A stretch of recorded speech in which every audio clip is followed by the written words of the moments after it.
नमस्कार, आप देख रहे हो उदित राज न्यूज। आज की तमाम बड़ी खबरों के साथ मैं हूं पिंकी। आइए डालते हैं नजर आज की कुछ खास खबरों पर।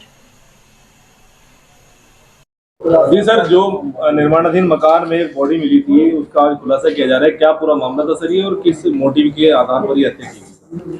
जी हाँ, थाना कुतुबशेर अंतर्गत ये कमिला कॉलोनी के पास निर्माणाधीन मकान में 3 तारीख की सुबह को 8:30 बजे सूचना मिलती है कि वहाँ पे एक बॉडी पड़ी हुई है जिसके सर पे चोट का निशान है। वहाँ पे तुरंत पुलिस पहुँचती है, शव को कब्जे में लेती है, आइडेंटिफिकेशन का प्रयास करती है तो बॉडी आइडेंटिफाई हो जाती है।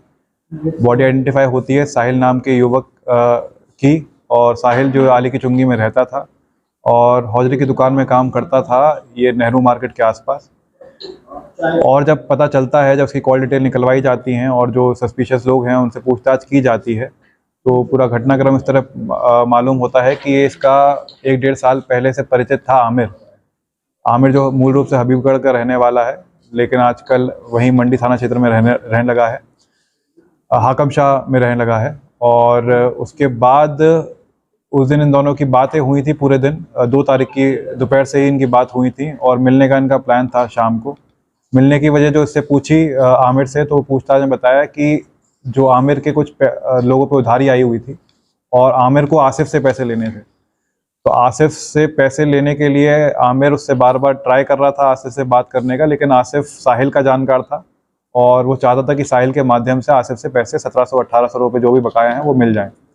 तो इसी बात के लिए वो साहिल से बार बार मिलने के लिए फोर्स कर रहा था। तो साहिल जब शाम को मिलता है इससे, तो आसिफ के बारे में बात होती है, तो आसिफ की बात तो ख़त्म हो जाती है क्योंकि साहिल बोल देता है कि आसिफ के पास अभी पैसे नहीं है और वो नहीं दे पाएगा। साथ में 2-3 घंटे साथ में रहते हैं। सीसीटीवी फुटेज भी जब निकाली गई घटनास्थल के आसपास, तो 2-3 घंटे वहाँ पे टहलते हुए दिखाई दिए। इन्होंने बातचीत करी, साथ में इन्होंने सिगरेट और कुछ नशीला पदार्थ का भी सेवन किया। और उसके बाद जब वहाँ पे 2 तारीख की रात को तेज़ बारिश हुई थी करीब 10-10:30 बजे, तो ये वो जो निर्माणाधीन मकान है उनमें इन्होंने शेल्टर ले लिया था। वहीं पे बातचीत कर रहे थे, नशे की हालत में थे, तो इनकी किसी बात पे हॉट टॉक हुई और आपस में इन्होंने पहले साहिल ने थोड़ा सा वार किया ईंट से इसको, आमिर को, और इसने गुस्से में आकर उसका गला दबा दिया। गला दबाने की हालत में वो ऑलमोस्ट अर्धमरी हालत में आ गया था। इस बात से देखे आमिर डर गया कि अगर ये बच जाएगा तो इसके खिलाफ शिकायत कर देगा और उसको जेल जाना पड़ेगा। और हबड़ दबड़ में इसने वहीं से ईंट उठाई निर्माणाधीन मकान से और उसके सर पे दे मारी, जिससे वो मर गया। उसके बाद इसने उसकी बॉडी को छुपाने का प्रयास भी किया, उसने उसके ऊपर ईंट भी लगा दी। और जब इसको कुछ थोड़ा इसका नशा उतरा, इसको होश आया, ये वहाँ से चला गया। इसने मृतक का मोबाइल भी अपने पास रख लिया था। और जो 11:30 बजे आखिरी बार मृतक की बात हुई थी अपने घर वालों से, उसके बाद 2-3 बार मृतक के घर वालों से बात हुई है उस फ़ोन से, साहिल के फ़ोन से, लेकिन वो बात कर रहा था ये आमिर। ये इसने एडमिट किया है, कन्फेस किया है। और उसने इस बात को डाइवर्ट करने के लिए इसने 2 नाम भी ऐसे बताए थे जिससे पूरी की पूरी घटना डाइवर्ट हो जाए और लोग उस पर शक करने लगे।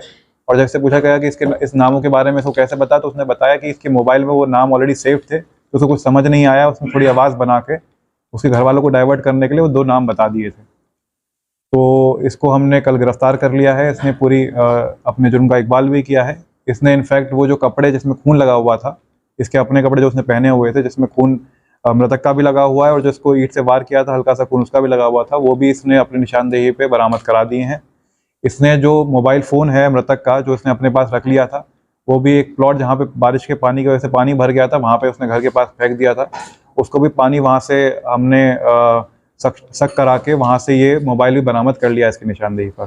तो इस तरह ये पूरा जो घटना का अनावरण मात्र 72 घंटे में कुतुबशेर थाना पुलिस ने कर दिया। सर, मृतक की जो गर्दन है उस पर कुछ निशान है, कुछ नुकीले हथियार जैसे निशान है, वो क्या था? क्या ईंट के निशान है या कुछ और है? जी हाँ, जैसे पहले बताया, पहले इन्होंने इसकी गर्दन पकड़ी थी अपने हाथ से ही, बाजू से ही इसने गर्दन पकड़ने का प्रयास किया था।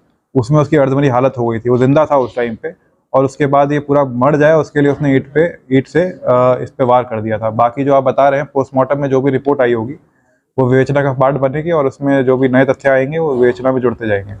बड़े कम समय में पुलिस ने खुलासा कर दिया। जी हाँ, ये इसके लिए रिकमेंड किया गया है एसपी महोदय को कि कुतुबशेर थाना पुलिस को इसके लिए इनाम किया जाए, जिससे इनका मनोबल बढ़ा रहे। जी ठीक है।